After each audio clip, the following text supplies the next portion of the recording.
Alright then, welcome back. I'm DJ CCC. Now I want to talk a little bit about the detention of red shirts under the current dictatorship that we have in Thailand, which is still functioning under military law, of course, martial law.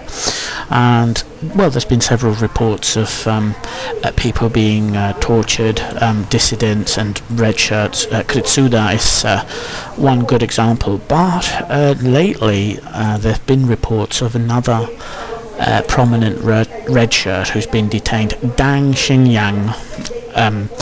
Now he's been in detention for about 2 weeks, according to the press, about 13 days more or less, and it's pretty obvious that something is not right here. He's completely incommunicado.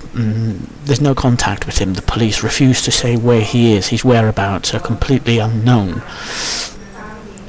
And suddenly today, the Thai army pipe up that Daeng Shinjang wants to stay longer in the military camp where he's been held, even though nobody has had a chance to speak to him or to see him.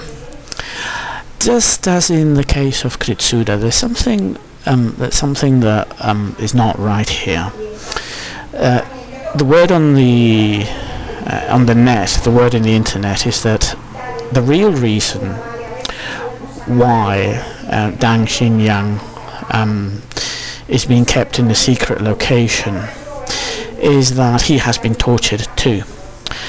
But he's been tortured possibly even more severely than Kritsuda, and the army is simply waiting for the bruises to disappear. In the case of Kritsuda, there was no physical evidence of torture, but many people suspect that in this case there are signs of torture, physical signs, and what the army needs is time for these bruises, as it were, to disappear, for the physical signs of torture to disappear. And judging from some of the reports that are coming out of Thailand, where dissidents have been mistreated, etc., these rumours could well be founded. It could well be the case that this particular red shirt is being kept in a secret location without contact with the outside world because the army needs time. There's absolutely no way that Daeng Shinjang wants to stay in a military camp. We've all heard what these military camps are like and how people are tortured psychologically and physically, and there's absolutely no way that what the military are saying is true. Nobody would wish to stay in prison if they had the chance to leave.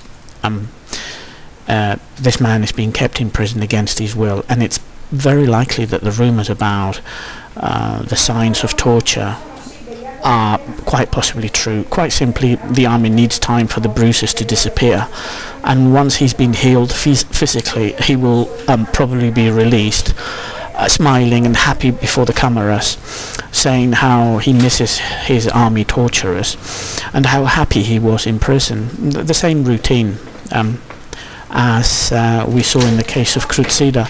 I think it's necessary for the international community to step in on this case, because it's no good the army just saying that he's fine when nobody has actually seen him. Nobody knows where he is. It's pretty obvious that something's going on here, and the international community needs to step in and force the Thai army to admit where this man is and give him a medical checkup and ensure that he hasn't been tortured, because it's pretty obvious that this military regime is not abiding by international law, because of course it's a criminal organisation. It has absolutely no legitimacy and is using torture to silence pro-democracy activists, and the international community, Human Rights Watch, Amnesty International, need to step in on this case too, to discover exactly what is going on, because there is no way that Daeng Shinjang wants to stay in prison, and that's obviously not true.